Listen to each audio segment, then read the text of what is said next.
The galaxy called it a Class-3 Deathworld, a planet so dangerous that even the bravest explorers hesitated to set foot on it. The air was thick, heavy, a suffocating blanket. The gravity felt like a crushing hand, pressing down with every single step.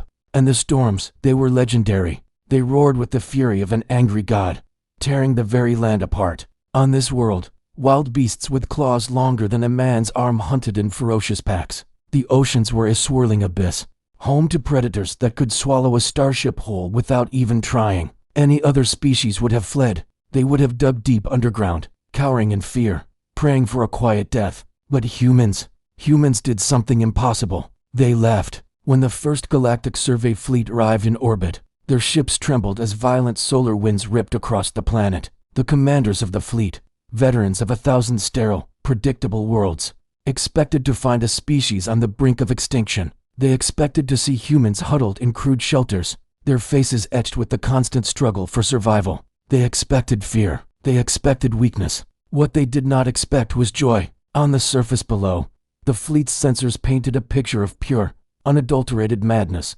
Humans were racing each other across deserts filled with razor-sharp rocks that could shred metal. They were climbing mountains so treacherous that a single misstep meant a one-way trip to the bottom. They were swimming in those same nightmare oceans, where predators circled beneath them like living shadows. And through it all, they were laughing. The observers watched through their high-powered instruments, their minds struggling to process the impossible sights. One human, in a moment of what could only be described as sheer lunacy, leaped from a flying craft directly into the heart of a raging storm. Lightning struck nearby, the deafening roar shaking the world, and yet, the human landed safely, arms raised in a gesture of pure victory. A massive smile stretched from ear to ear. Elsewhere, another group dove headfirst into a jungle teeming with venomous snakes and carnivorous plants. They dodged and weaved through the lethal flora and fauna, their laughter ringing through the thick, heavy air like some strange, beautiful music. On the bridge of the flagship, Commander Val, a veteran reptilian officer from the Corn species, shook his head in utter disbelief. "This is impossible," he hissed, his voice a dry rasp. "They should be dead. Every last one of them should be dead." But the ship's advanced sensors confirmed the unbelievable truth. They were not. Not a single human had been seriously harmed. In fact, this seemed to emerge from each deadly encounter. Stronger. Each storm, each predator, each rockslide didn't break them. It made them better. It tempered them like steel in a forge. The humans' behavior wasn't random chaos. It was deliberate. They ran, they jumped, they fought for fun. They smiled when the hurricane-force winds tore at their skin, when fire licked at their feet, when monstrous creatures attacked. Yes, the fear was there. The sensors detected the spike in adrenaline, the quickened heartbeats. But for humans, fear wasn't a stop sign. It was the starting pistol. It was part of the game. They thrived on it. The Galactic Council had always warned that Class-3 Deathworlds were designed to test a species to its absolute breaking point. Most races in the galaxy had evolved on gentle worlds, with soft gravity, calm seas, and weak, manageable predators. They survived, but only by the slimmest of margins. On Earth, however, humans had survived where no one else could. And they hadn't just survived, they had conquered joy from the heart of chaos. As the fleet hovered over a massive, yawning canyon, they watched a group of humans race through yet another storm. The wind tore at their clothes, and lightning struck close enough to throw sand and grit into their eyes. But they just ran faster, with a speed no Corn could even imagine, laughing and shouting at the sky, their eyes shining with a brilliant, untamed light. Why are they enjoying this?" muttered Admiral Rin, a human historian who had joined the fleet as an observer. His own people's history was one of overcoming hardship, but seeing it raw like this was different. On any other planet, this would cause mass panic. On Earth, they play. The humans didn't seem to need shelter. They didn't seem to need protection. They didn't even appear to need organized teamwork in the way the galaxy understood it. Each person was an individual, a force of nature unto themselves. Yet they all moved together like a river flowing around rocks, dodging danger, reacting with pure instinct, and smiling all the while. In one breathtaking moment, a massive predator creature like a walking mountain charged a small group of humans. The observers on the fleet held their collective breath. Every system on the bridge screamed of imminent, brutal death. But the humans didn't run. They formed a loose line. They jumped, they dodged, and they struck the beast with simple tools, sharp sticks, and even their bare hands. Their laughter turned into fierce battle cries, and in the flurry of motion and courage, the creature fell. It wasn't defeated by cunning traps or advanced weaponry, but by raw, unyielding determination. From the safety of orbit, the Council screens filled with images that no one in the galaxy could explain. Humans surfing down the faces of titanic waves and oceans teeming with leviathans. Humans free-climbing cliffs taller than the tallest ships in the fleet. Humans leaping between crumbling rock spires as electrical storms tore through the canyons. Each image, each video feed, contradicted everything the galaxy knew about survival. On board the observation vessel, whispers filled the corridors. "Are they insane?" one junior officer asked, his voice trembling. "No," another, older officer replied, his eyes glued to the screen. "Insanity dies on this planet. These humans, they adapt." And they did. Humans adapted faster than storms could form, faster than predators could strike, faster than gravity itself could crush them. Danger wasn't their enemy, it was their playground. Pain wasn't an end, it was a lesson. And death wasn't a final threat, it was just the ultimate challenge. High above the planet, in the silent, dark void of space, the galaxy began to realize something truly terrifying. If humans could find joy on a planet specifically designed to destroy them, what in the cosmos would happen if they ever turned their attention to the galaxy itself? But the humans weren't waiting to answer that question. They were too busy laughing at falling rocks, swimming through monster-infested rivers, and racing across deserts as the sky split open with fire and lightning. The storm was their playmate. The predators were their rivals. And every single danger was a new opportunity for joy. For the first time in galactic history, a survey fleet's report didn't just contain data on planetary hazards. It reported shock, it reported confusion, and it reported something no one in the high command ever expected to hear from their hardened explorers: fear, a profound fear of the humans. Because Earth wasn't just a death world, Earth was a human playground, and the galaxy had never seen a species that could not only survive insanity, but could have fun doing it. A single, Priority 1 transmission went out to every corner of the known galaxy. Subject: Class-3 Deathworld. D-Earth. Status: humans alive, humans thriving, humans enjoying life. And somewhere, deep in the hallowed chambers of the Galactic Council, a new, cold fear was born. If this is how humans laughed in the face of certain death, what would they do when the galaxy finally tried to stop them? Across the galaxy, the footage spread like wildfire. On every fleet's command bridge, in every planetary capital, within the hallowed halls of council chambers, the same images flickered on holoscreens. They showed a species unlike any other. They showed humans. Humans moving through raging storms, their faces set against the wind and rain. Humans scaling sheer, crumbling cliffs, their fingers finding perches where none should exist. Humans swimming among monstrous leviathans of the deep, their laughter echoing through the water. They fought predators with a ferocity that was both terrifying and joyous. In the high chamber of the Galactic Council, an emergency session was called. The air, usually filled with 100 different alien languages, was thick with a stunned silence. Holoscreens, vast as starship viewports, displayed the impossible. Humans, racing down the slopes of active volcanoes, rivers of molten rock just meters away. Humans, leaping across fractured bridges of ice, the frozen abyss yawning beneath them. Humans, diving headfirst into murky rivers teeming with creatures that no other species in the known universe had survived an encounter with for more than a few seconds. The council members, representing thousands of worlds, watched in disbelief. The silence was broken by a low, fearful whisper. How are they still alive? The question came from an elder of the Xylar race, her 3 large, dark eyes blinking in rapid succession. Her people were the foremost experts on planetary classification.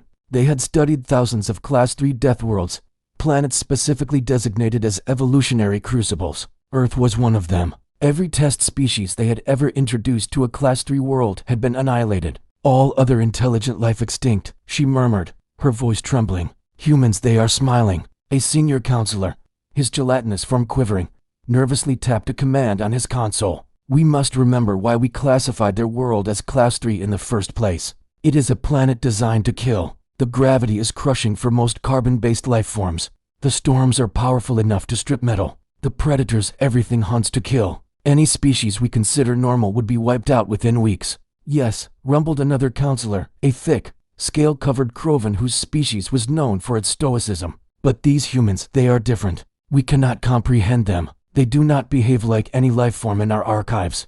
They seem to enjoy the danger. They actively seek it. They train for it. They greet it with a smile. The chamber fell silent again, the only sound the faint hum of the life support systems.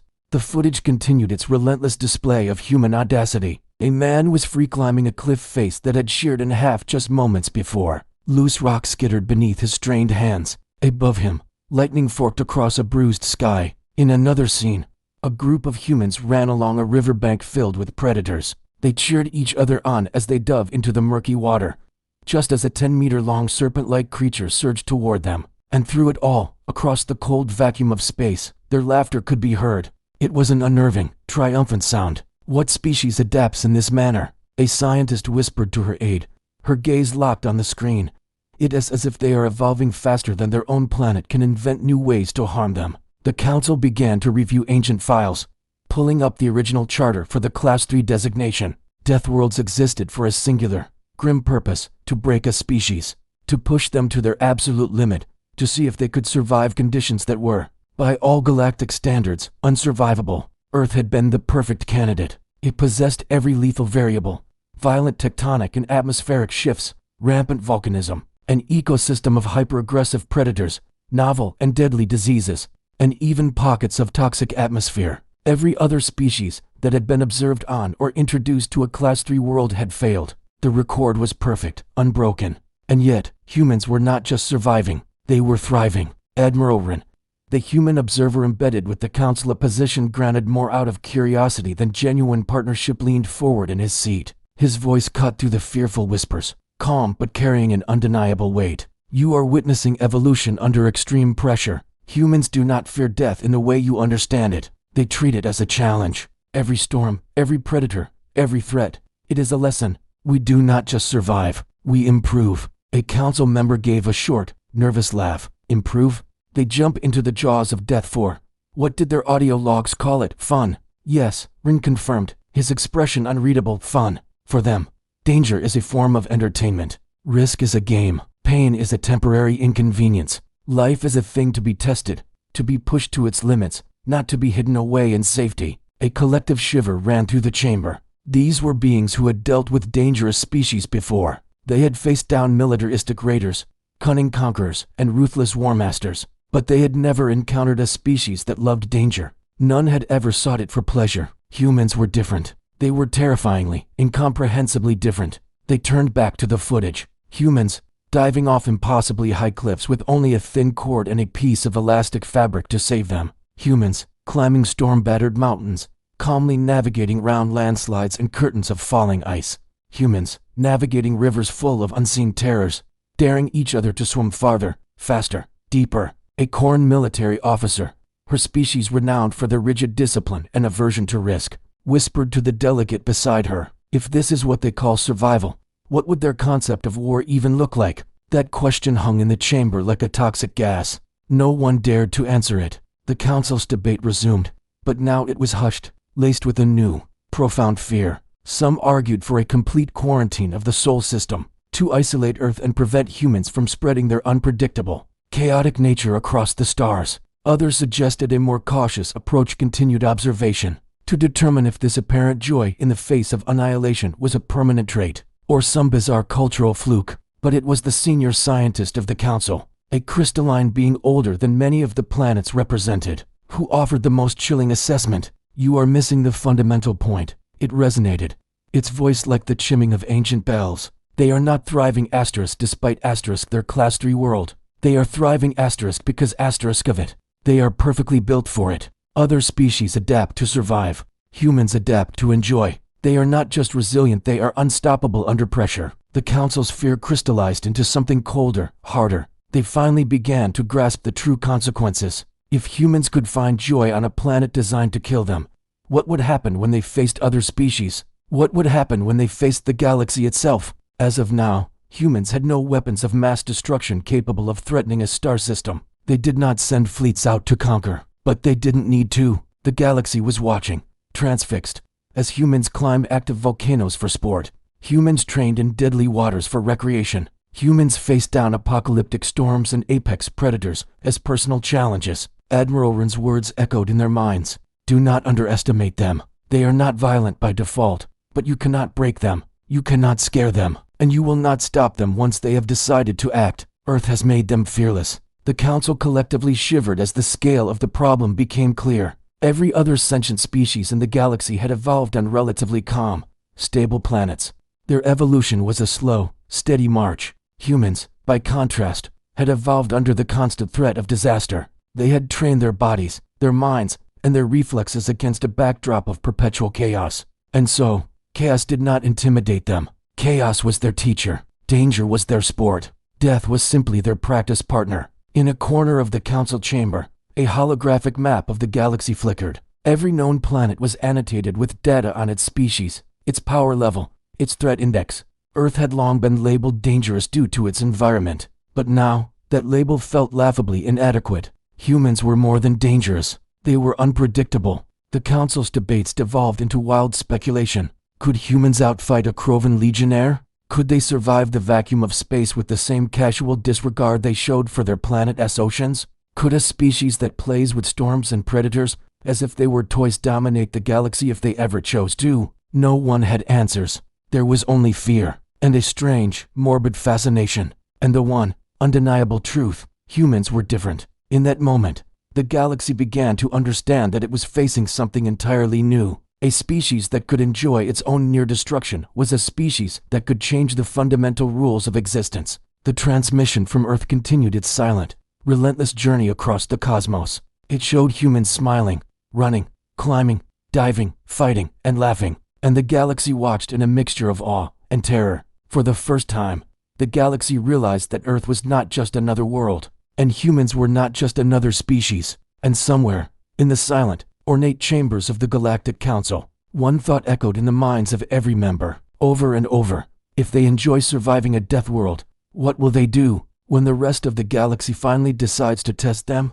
The Galactic Council was still trying to wrap their minds around the footage. It showed humans not just surviving on Earth, but thriving. This was impossible. Earth was a Class 3 death world, a category of planets no other species had ever conquered. Survival was considered a statistical impossibility, let alone enjoying it. Scientists across the galaxy debated endlessly. Fleets were dispatched to monitor every report coming from the Sol system. Finally, the council reached a consensus. They needed to study humans, but in a controlled environment. A new planet was chosen, a specially prepared test zone. It was designed to mirror the harshest conditions of Earth, but with every variable under the council's complete control. The terrain was deliberately unstable.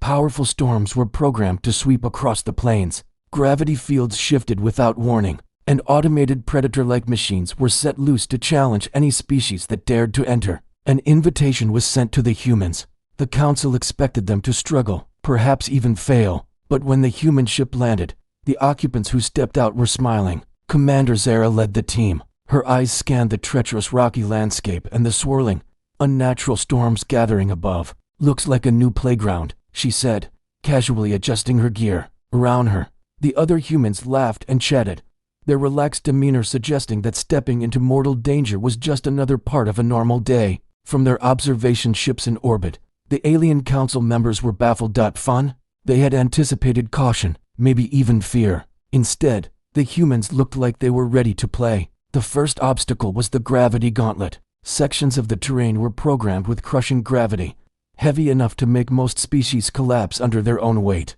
The humans didn't hesitate. They sprinted forward, their bodies bent and adjusted instinctively, absorbing the strain. One human, a man named Yarek, charged up a steep slope that would have flattened a Krovan warrior in seconds. He leaped from rock to rock with an effortless, almost playful balance. Another, a woman named Lyra, did a spinning jump midair to land perfectly on a moving platform just as a powerful gust of wind tried to sweep her away. The observers watching on the main screen gasped. Not only were the humans surviving, they were mastering the conditions faster than the environment could adapt to them. Next came the storm corridor, a narrow passage filled with blinding winds, stinging rain, and sudden flashes of lightning. The alien observers held their breath, expecting the humans to slow down and seek shelter. But they did the opposite. They ran, dodged, and weaved through the storm with a dancer's precision. They laughed as cold water sprayed their faces. They whooped as lightning struck dangerously close. And they cheered as rocks tumbled down around them. Every step seemed to teach them something new. They adjusted their paths instinctively, finding routes through the chaos that the observers, with all their simulations, had never even considered possible. With the first two tests proving less than challenging, the Council initiated the Predator simulation. Robotic creatures, fast and agile, were released into the field. They were programmed with unpredictable movement patterns designed to test reflexes and speed. The humans didn't panic. There was no screaming, no scattering. Instead, they took a moment to study the machines, anticipating their movements and avoiding danger with incredible coordination and creativity. Some of the humans even started guiding others through the field, shouting out warnings and forming on-the-fly strategies to get everyone to the other side safely. Every move they made demonstrated a shocking level of adaptability, teamwork, and an unshakable calmness under pressure. One of the observers, a lead Trellix scientist, whispered in disbelief, his voice barely audible over the comms. "They are not afraid. They are learning faster than we can measure." On the planet's surface, the humans just smiled, completely oblivious to the existential crisis they were causing in orbit. To them, this wasn't a deadly experiment designed by a galactic superpower. It was a game. Every hazard was just an opportunity to get better. Every challenge made them more confident. Every misstep became a lesson learned. The aliens could only watch in stunned silence as the humans turned near failure into spectacular success through sheer creativity and courage. The final challenge was the canyon crossing. This was a vast, deep valley with platforms that shifted and disappeared, rushing waters below, and powerful wind gusts that could knock anyone off balance. The humans approached it with a calm focus, studying the environment. Then, one by one, they began to cross. They leaped, they swung, they balanced across impossibly narrow gaps. They shouted encouragement to each other. They reached back to help weaker team members, and they celebrated every small success. Even when a platform suddenly collapsed beneath someone's feet, they adjusted instantly, finding new paths with an energy and laughter that defied the life-threatening situation. Admiral Rin, observing from his command ship, finally spoke to the silent council. "Do you see it? Humans do not simply survive challenges. They embrace them. They turn fear into strength. They do not panic. They adapt. They learn. And they do it with joy." The council members were silent. No species in their long and detailed history had ever survived so many extreme tests without showing any sign of fear or hesitation. Humans didn't just respond to danger, they thrived on it, learned from it, and actually enjoyed it. As the experiment concluded, all the humans were safe. Some were tired, some had a few scratches, but all of them were smiling. They gathered together and waved up at the unseen alien observers, joking with each other about the obstacles and even offering tips on how to beat the challenges. "It's easier than it looks," Yarrick shouted to the sky. "You just have to try having fun with it." The council reviewed the data in a state of collective shock. The humans had adapted to every single hazard faster than any simulation could predict. Every obstacle had only made them more resilient, more coordinated, and more confident. The test zone had been designed to push a species to its absolute breaking point. But the humans had turned the entire experiment into a playground. Admiral Rin addressed the chamber one last time. "This is the essence of human survival. Danger, chaos, and challenge do not destroy them, they strengthen them. You cannot underestimate a species that enjoys surviving impossible conditions. And remember this was only a controlled environment. Imagine what they can do out there, in the galaxy itself." The alien observers couldn't argue.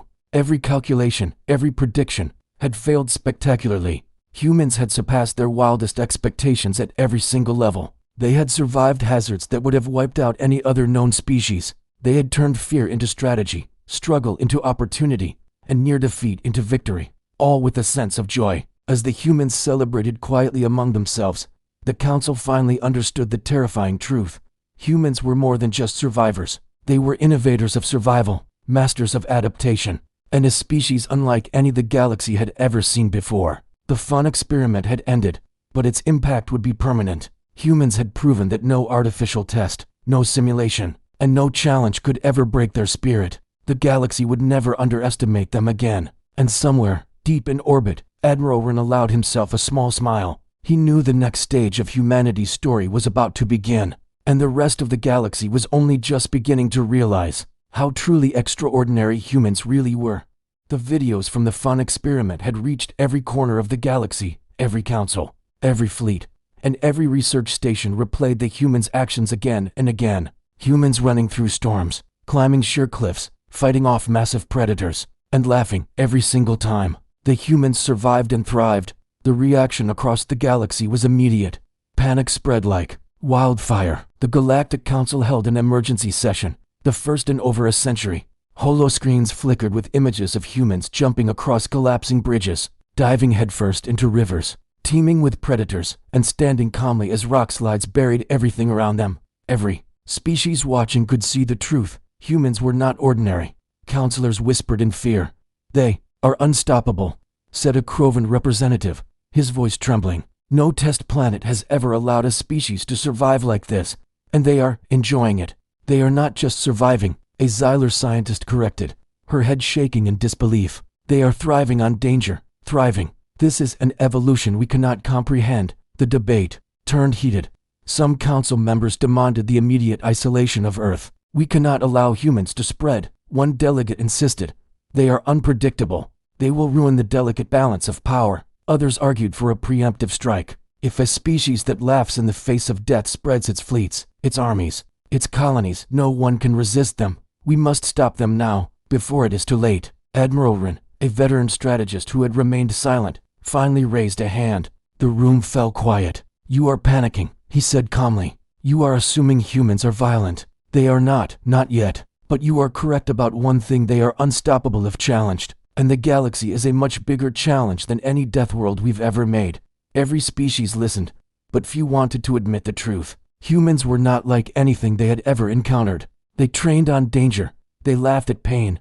They learned faster than disasters could teach them. And worst of all, they enjoyed it. Reports continued to pour in. The humans had returned to Earth after the experiment, but the messages were clear. They were watching. They were aware. They had noticed the fear spreading through the galaxy. A holographic projection of Earth lit up the chamber. Humans weren't hiding. They were walking, climbing, swimming, and racing under extreme conditions, their joy unbroken. One counselor asked, almost trembling, "Why aren't they afraid?"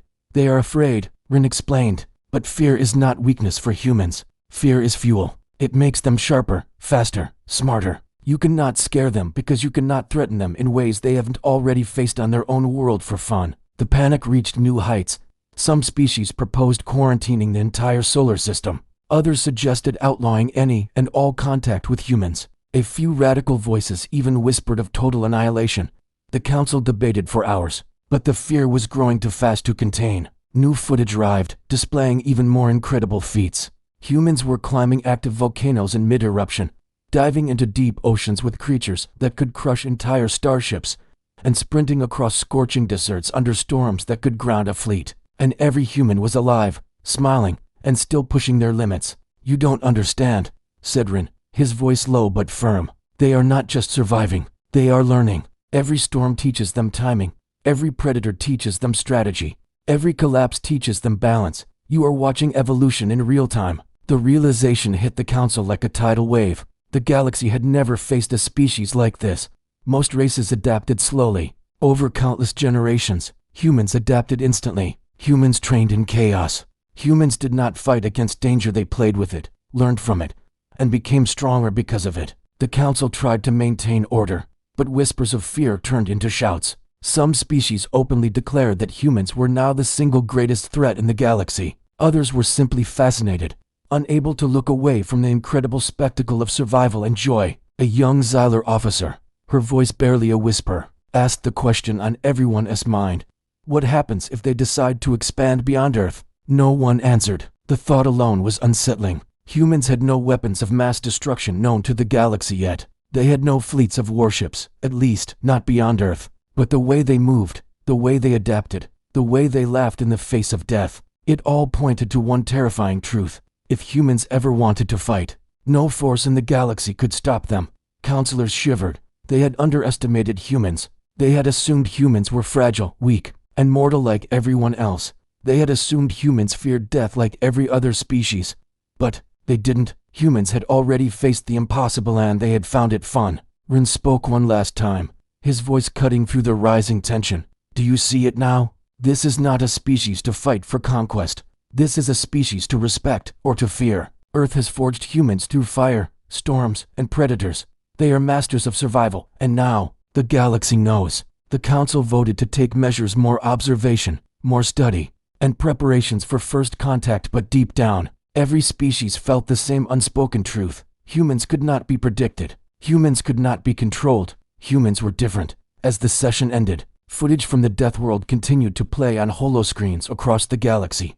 Humans climbing cliffs, racing across deserts, diving into predator-infested oceans. Each human's laughter echoed through every communication system, a sound that was once reassuring, but now seemed ominous. For the first time, the galaxy realized the frightening, undeniable truth. Humans were not just survivors. Humans were thrivers. Humans were danger made joyful, and in their joy lay a power that no species could match. Somewhere deep in the council chamber, a voice muttered, "We cannot stop them. We cannot break them. And they are having fun while the rest of the galaxy panics."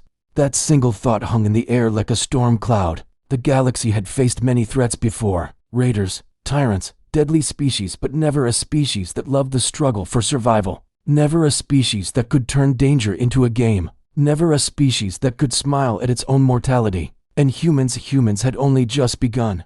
The galaxy had grown cautious. After the Council's panicked whispers about a species thriving on a Class-3 Deathworld, fleets from several powerful races decided to see for themselves. They wanted to meet the creatures that could not only survive such a planet, but actually laugh while doing it. Some came to test humans, some to dominate. Others just wanted proof that such a species existed. And humans, they welcomed them all, but in their own unique way. On Earth, in a valley carved by millennia of storms and rivers, the aliens gathered. Towering Krovan, sleek Xyler, and heavily armored Trellix stepped off their ships, ready to demonstrate their power. They were armed with energy blades, enhanced armor, and advanced survival tech. They had studied human biology, history, and psychology. They thought they were prepared, but the scene that greeted them was unexpected. Humans were casually scattered across the landscape. Some were climbing jagged, near vertical rock faces with their bare hands. Others were sprinting across the scorching desert floor with no visible cooling equipment. A human woman, perched on a high boulder, spotted them and called out with a wide smile, "Welcome, hope you're ready for some fun." The aliens exchanged uneasy glances. Fun? They hadn't come for fun. They had come for observation, for intimidation, for control. But the humans insisted, their friendly demeanor leaving little room for refusal. The first challenge began. The humans called it the Desert Run. The goal was simple: cross a 10-kilometer stretch of shifting sand dunes and jagged rocks. To make it more interesting, they had set up a simulated sandstorm, complete with energy barriers and predator drones for what they called extra excitement.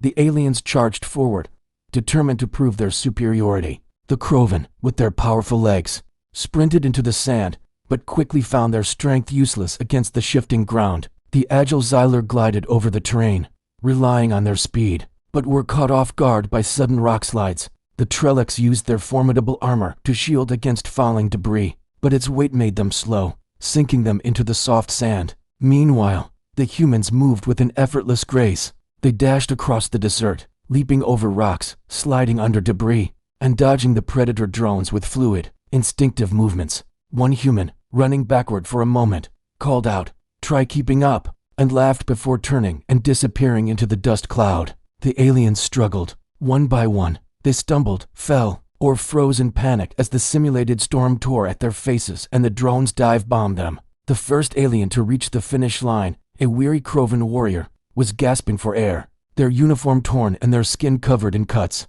The humans were already there, waiting, smiling, as if they had just finished a casual morning jog. A young human who had finished moments before brushed dust from her shoulder and said, "Not bad for a first try." Next came the cliff challenge. The aliens were asked to climb a vertical rock wall, its surface coated in slippery moss and patches of ice from a controlled water system. Before the aliens even started, they watched in disbelief as humans ran up the cliff face, leaping between cracks and ledges, laughing when loose stones fell from beneath their feet. The Krovan tried first. Their powerful claws scraped against the rock, but they slipped repeatedly, unable to find a secure hold. The Xyler attempted to use their personal jetpacks, but the sudden, unpredictable gusts of wind the humans had warned them about knocked them off course. The Trellix tried to brute force their way up, using their enhanced strength to jam their limbs into cracks, but they fell halfway, saved only by the safety nets the humans had thoughtfully installed. Meanwhile, the humans scaled the cliff with breathtaking precision. Every move was calculated yet seemed completely instinctual. They leaped, they swung, they balanced on impossible edges. Reaching the top, they smiled and waved down at the struggling aliens below. One human yelled, "Come on, Don't hurt yourselves too much." The aliens had never seen a species treat mortal danger like a game. They were learning a powerful lesson, and they were failing miserably. The final test was the most dangerous, the predator swim. Humans and aliens entered a wide, rushing river, teeming with massive aquatic predators, genetically engineered creatures designed to crush metal hulls and tear through reinforced armor. The moment they hit the water, the aliens panicked. They were clumsy, their movements sluggish, completely overwhelmed by the predator's speed and aggression. Krovan warriors were dragged under by powerful jaws. Xyler barely kept themselves afloat, and the heavy Trellix struggled just to fight the current.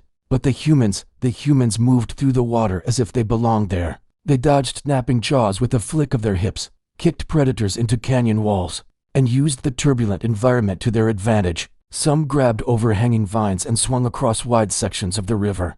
Others surfed on large pieces of debris, and through it all, they laughed. They all survived. One alien, a Xyler diplomat, finally dragged himself onto the riverbank, coughing up water and trembling. He watched a human casually swim to shore, and he muttered, "This is impossible. They are enjoying it." A human nearby overheard and smiled. "Of course we enjoy it. You call it survival. We call it a good time." It was then that the aliens realized the terrifying truth. Humans didn't just survive on their death world. They thrived. Every storm, every predator, every impossible obstacle didn't weaken them, it made them stronger, faster, smarter. Humans had the unique, and frankly insane, ability to turn the very concept of death into a form of amusement. Observing from orbit, Admiral Wren of the Krovan fleet contacted the Galactic Council. His voice was heavy. "Do you understand now? They do not fear. They do not panic. They adapt instantly. You cannot break them. You cannot outsmart them in their own environment.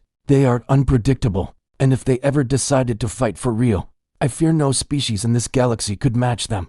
The aliens had come seeking dominance, control, or proof. Instead, they were humbled. Every species present left with the same profound realization: humans were extraordinary, not because of their technology or their weapons, but because of their mindset. Later, as the battered and exhausted aliens returned to their ships, the humans waved and called out, "Thanks for playing. Come back anytime." On the Council's viewing screens, the aliens' faces were pale beneath their helmets, their collective pride shattered. Humans hadn't attacked them, hadn't cheated, hadn't used any advanced tech beyond what they offered the aliens. They had only survived, and they'd had fun doing it. For the first time, the galaxy understood something both terrifying and beautiful. Humans were not violent by default, but they were absolutely unstoppable when challenged. They could turn chaos into training, danger into amusement, and the threat of death into an opportunity for growth. And the greatest fear? The most unsettling part of it all? Humans were friendly while doing it. They could have destroyed the aliens with ease. They could have simply let the predators have them. But they didn't. Instead, they smiled. And that smile carried a message no species in the galaxy could ignore. "We are not your enemies, but do not mistake our kindness for weakness." The galaxy would never forget that day. The day the aliens tried to play human games. The day humans laughed while the universe trembled. And somewhere deep in the council chambers, one thought grew louder than any other. Do not underestimate humans. The galaxy was changed. After the disastrous attempt by alien species to compete with humans, the Galactic Council reconvened. A heavy silence filled the chamber. Every species was uneasy, every fleet on high alert. On the massive screens, the footage from Earth and the now infamous fun experiment replayed on an endless loop. Humans laughing in the face of hurricanes, scaling sheer cliffs in freezing winds, casually dodging apex predators, racing across scorching deserts, and surviving every impossible challenge the galaxy could throw at them. The tension in the council chambers was thick enough to cut with a plasma blade. Every species present had felt the same chilling mix of fear and awe. Humans were no longer just another primitive species to be cataloged and monitored. They were a force of nature, an unknown variable that defied every known law of galactic society. A Krovan counselor, his voice trembling with a mixture of anger and dread, slammed his appendage on the table. "Isolation. We must quarantine Earth immediately. We cannot allow these humans to spread. They are beyond understanding. Isolation is not enough," a wizened Xyler elder countered, his voice a low hiss. "They thrive in danger. Quarantining them would only make them stronger. If left unchecked, they will surpass every species in the galaxy. We must contain them, or we must destroy them." The chamber erupted into a cacophony of panicked proposals and fearful arguments. But then, a single voice cut through the chaos. "Stop." All eyes turned to Admiral Wren. the veteran observer of Earth, who stood calmly amidst the pandemonium. His tone was firm, authoritative, and it commanded immediate attention. You are afraid of what you do not understand. Humans are not inherently violent. They do not conquer for sport. They survive, yes, and with an efficiency that terrifies you. But they also enjoy life with a passion you cannot comprehend. He gestured to the screens. You see their games and you interpret them as a threat. But humans do not wage war without reason. They do not kill without cause. Their true strength lies not in destruction, but in their boundless capacity for adaptation, their sharp intelligence, and their unshakable courage. A murmur spread through the chamber. Counselors glanced at one another, a flicker of doubt in their eyes. No one had ever spoken of humans this way before. Ring continued, his voice ringing with conviction. You have seen them survive on planets we've classified as Class-3 Deathworlds. You have watched them laugh at storms that would tear our ships apart, fight predators that would hunt us for sport, and play with dangers that would extinguish entire colonies. That is their nature. You cannot stop them. You cannot break them. But if you respect them, if you learn from them, you can coexist. Ignore them at your peril. Underestimate them at your own risk. But treat them as enemies, and you will live to regret it. The chamber fell silent. The weight of his words settled over the assembly. Every species present processed the staggering implication. Humans were unlike anything the galaxy had ever faced. They weren't monsters. They weren't tyrants. They were something else entirely, a species forged in chaos, shaped by danger, and hardened, impossibly, by joy. After hours of intense debate, the Council reached a unanimous decision. Earth would no longer be labeled a Class-3 Deathworld. It would be given a new, unprecedented classification, Deathworld of Champions. The title carried a profound meaning. Humans were no longer considered fragile or primitive. They were now recognized as masters of survival, athletes of danger, and teachers of adaptation. It was a formal acknowledgement of their uniqueness that sent waves across the entire galaxy. Ships carrying the Council's decree traveled to the most distant star systems. Humans were no longer just another race in the cosmic zoo. They were a species to be respected, observed, and if necessary, avoided at all costs. But back on Earth, the humans themselves did not seek dominance. They did not demand fear or loyalty. They simply continued their lives. They climbed mountains, raced across deserts, and swam in predator-filled rivers. They laughed in storms and cheered in the face of danger. And somewhere, in the heart of every one of those actions, the galaxy could sense their indomitable strength. Eventually, the Council extended an invitation. Humans were asked to send representatives for interstellar diplomacy. And they came, but they did so in their own, uniquely human way. They didn't come to threaten or to conquer. They came to teach. They demonstrated survival training under impossible pressure, teamwork that defied logic, and the incredible psychological alchemy of turning raw fear into fuel for courage. The alien leaders who had once tried to compete with them were humbled. They admitted defeat not through violence, but through a profound shift in mindset. They had tried to match humans in their element, danger, and they had failed spectacularly. Every species learned the same fundamental lesson.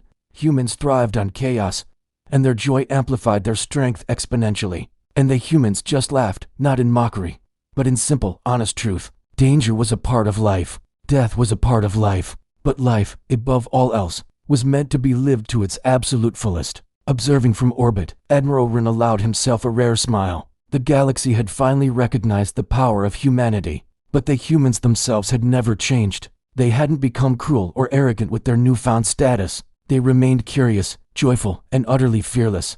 That was their greatest strength. As Earth rotated peacefully below the observation fleet, storms still raged, volcanoes still smoked, predators still hunted, and humans continued to play, to train, and to challenge themselves against the very world that had made them so resilient. Across the galaxy, new whispers began to circulate, replacing the old fears. They are not like us. They cannot be stopped. They are human.